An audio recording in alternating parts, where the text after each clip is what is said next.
آج بیت المقدس کے یہاں ہو رہا ہے جہاں 70,000 انبیاء کو اس نے اپنے سینے میں پالا ہے. کل مسجد نبوی ہم کیسے بچائیں گے؟ کل بیت اللہ شریف ہم کیسے بچائیں گے؟ تو ہمیں من حیث القوم اس پہ غور کرنا چاہیے. جو باتیں حکومت کی تھی میں نے وہاں کہی، اور جو باتیں عوام کی ہیں میں یہاں کہتا ہوں، اور یہ درد دل کے طور پہ کہہ رہا ہوں کہ ہمیں من حیث القوم آواز اٹھانی چاہیے. ابھی تک اسرائیلی مصنوعات میں صرف میکڈونلڈ کا بائیکاٹ ہوا ہے، باقی چیزوں کا بائیکاٹ نہیں ہوا.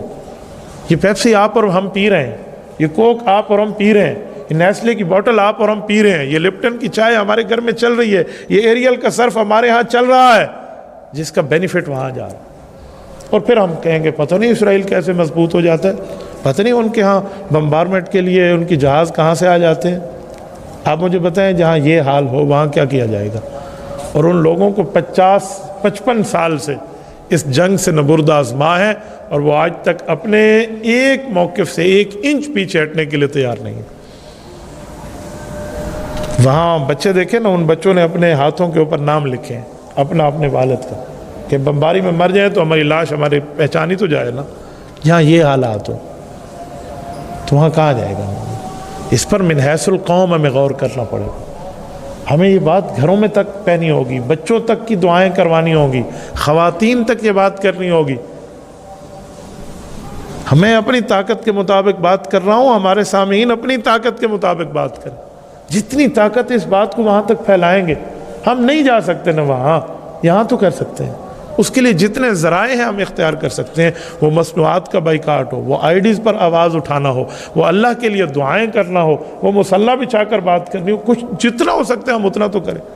اگر یہ بھی نہیں کریں گے نا، یاد رکھیں پھر وقت بدلنا، کسی کے اوپر وقت آنا، اس پر دیر نہیں لگتی. وہ کہتے ہیں نا ہم نے دریاؤں کو چڑھ چڑھ کے اترتے دیکھا ہے.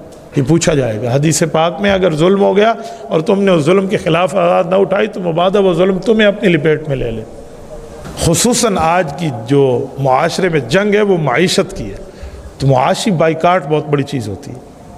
آپ یہ طے فرمائیں. میں تو موٹر وے پہ سفر کرتا ہوں، جس جگہ میں قیامت عام پہ اگر رکوں نا تو میری کوشش ہوتی ہے میں وہاں کے چاہے ملازمین ہو، آنر نہ بھی ٹھہرا ہو تو ٹھیک ہے، نہیں تو ان ملازمین کو جا کے کہتا ہوں یاد رکھنا یہ پیپسی بیچ رہے ہو، یہ شیزان قادیانیوں کی بیچ رہے ہو، یا باقی یہودی مصنوعات بائیکاٹ نہیں ہے، یاد رکھنا آپ اس معاملے میں گناہ گار ہیں. یہ بات طے ہو. میری بات ہے کہنا، کسی نے ماننا ہے مان لے، نہیں ماننا نہ مانے. اللہ کی 2 CCTV فوٹیج میرے اوپر لگی ہوئی ہیں، میرے کندھے پر یہ CCTV فوٹیج ہے رب کریم کی. اور کل قیامت میں نامہ اعمال کھولے جائیں گے تو اس کے لیے قرآن کریم میں وَإِذَا الصُّحُفُ نُشِرَتْ، کہ جب تمہارے اعمال کو وائرل کیا جائے گا، نشرت نشر کیا جائے گا. تو اس وائرل ہونے سے ایک بات سمجھ آتی ہے کہ یہ گویا CCTV فوٹیج ہے.